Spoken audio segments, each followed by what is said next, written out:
The XFL wrapped up season 3.0 with an upset champion in the Arlington Renegades. There's public optimism in XFL circles, but let's break out the crystal ball predictions for the future of the XFL.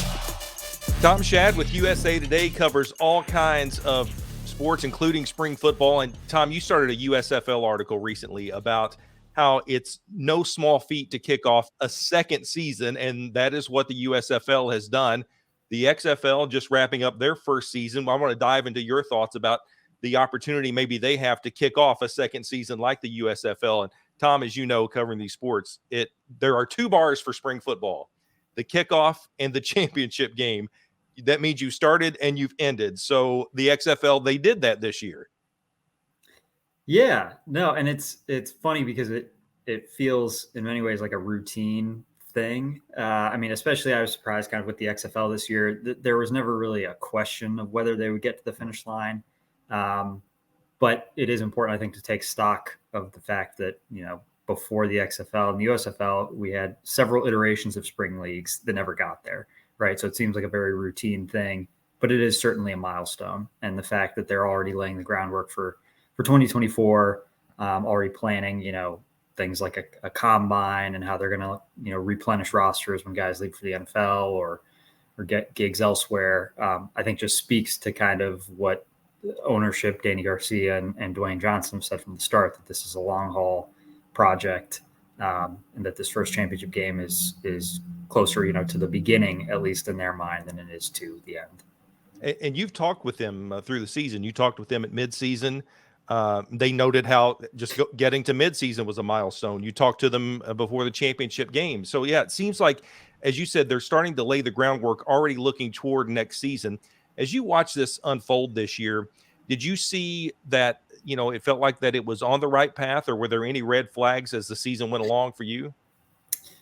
I think the biggest trick, obviously, and this applies to the USFL, this applies to any spring league or basically non-Big Four sport, right, is you have to maintain interest, and not just peak interest at the beginning or peak interest, at the title game. I saw the TV ratings today were pretty good for the title game for the XFL, but it's about sustaining it. And I think that's kind of the next challenge for the league next year, because again, just going purely off of TV ratings, which is obviously just one part of the equation, but you go through them and you see some lulls kind of around midseason. There's some games that are, being broadcast on FX or whatever on a Saturday night that are drawing, 500,000 viewers or fewer.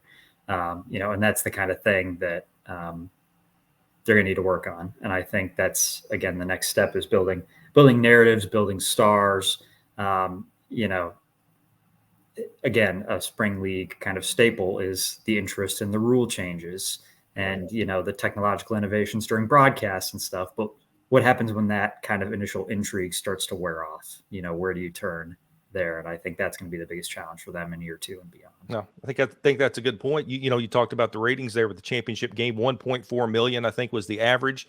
And then you had 2 million people who were actually watching the NHL game that was on ESPN. So to me, that felt like those were very strong ratings. I felt personally, if they had maybe moved that game up into the afternoon, it might have gotten a few more eyeballs because it was on ABC. But for prime time, and you're facing another, big game that was on an opposite channel, to still get 1.4 million viewers for a championship game, I thought that was, I don't know how the XFL saw it, but I think, as an outsider, I thought it was pretty good. Yeah. And I am fascinated by the TV component of this. And obviously the XFL's partners with ESPN and Disney in a partnership way. I mean, the USFL is owned by Fox. So it has, agreements with NBC and stuff, but it really is in some ways kind of a war between these two gigantic media companies. And obviously, like I said, Fox has a little bit bigger of a stake in the USFL than ESPN and Disney do in the XFL. But just speaking about TV windows, I mean, getting the USFL game, I think it was after the Derby or leading into the Derby or something. Yeah, it was right after the Derby. So yeah, that carryover, about 2 million people watching. Right. And that's the kind of thing that I mean, just to have that number of eyeballs exposed, even for 10, 15 minutes to your game, maybe pick up a couple fans, people who will check back in. I mean, I think that's going to be a huge storyline. But you're right. I mean, for their inaugural title game and with everything else that's going on in playoffs and other sports, I didn't think it was bad at all. Yeah, you brought up the USFL, Tom. I have, as a spring football fan, I have mixed feelings here because I love spring football and I like both leagues. But how these teams coexist, you touched on the ratings there. Obviously, it felt like the crossover weeks that they had there, then there were a few. I don't know that it helped either league. It felt like they were kind of cannibalizing each other, not just TV ratings, but it's kind of split fans into these two tribes of a lot of fans of pro XFL and pro USFL, and they don't want anything to do with the other. Have you seen that? And do you think that the leagues may sense that a little bit? Oh, definitely. Yeah. I mean, I've talked with leaders in both leagues over the past couple of weeks, and look, they're direct competition for one another, and they're not like, Dwayne Johnson was joking during our midseason chat about like cutting a wrestling promo, and like, and they're not going to talk all this smack about one another. Right. But like, they're very much direct competition. And this is my sense, and I don't have, this is just kind of an opinion, I guess. I think they're going to be hard pressed for both of them to survive long term. Because I just don't think that while there is an increase and there is a significant interest in football, and I think there is a market for football in the spring, I don't know if that market is large enough for two leagues, especially that are overlapping. And I mean, you talked about the TV ratings and everything, fan interest being split, also players. I mean, I think it's going to be really competitive, especially at like quarterback, offensive line, defensive line. There are only so many, guys who are out there who can play at a good level or who can develop into stars. And I think, they're going to, cannibalizing is the word that has been used for the ratings, but I think there's going to be some of that in kind of the fight for players as well. So I'm not optimistic that both will last, I guess, 5-10 years from now. I think one of them will certainly not be around anymore, but as of right now, definitely direct competitors and definitely some tension there. Okay, well then that brings us to what I wanted to talk to you about. Let's break out the crystal ball. So let's say it's 2026. My guess is I think I'm on the same line. I know I'm on the same line with you. I think there's one real true spring football league, and it is going to be a merger of the XFL and the USFL. Now, Dany Garcia has told you, as we talked about, she thinks there's room for two leagues. But again, let's fast forward the future. We're crystal ball in this thing, 2026. Do you see that? Like there might not be an XFL and USFL there together, but maybe a merger of both. The idea of a merger is really interesting. And I don't know how amenable each league would be to that. I don't know if it would be a merger as much as it would be like a purchase and acquisition type of situation.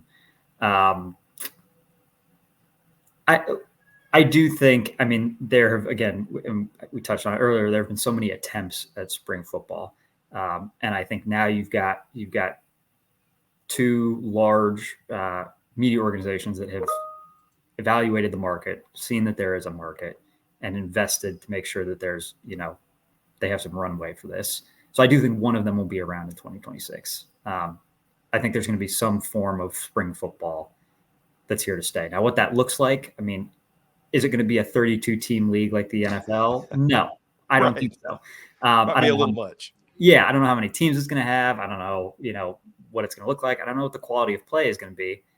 And I think the one thing that's worth monitoring too, and again, the NFL has not shown any interest in, investing or partnering or whatever. They have some mild little partnerships with the XFL in terms of sharing data and, using some of their data on rule changes and stuff like that.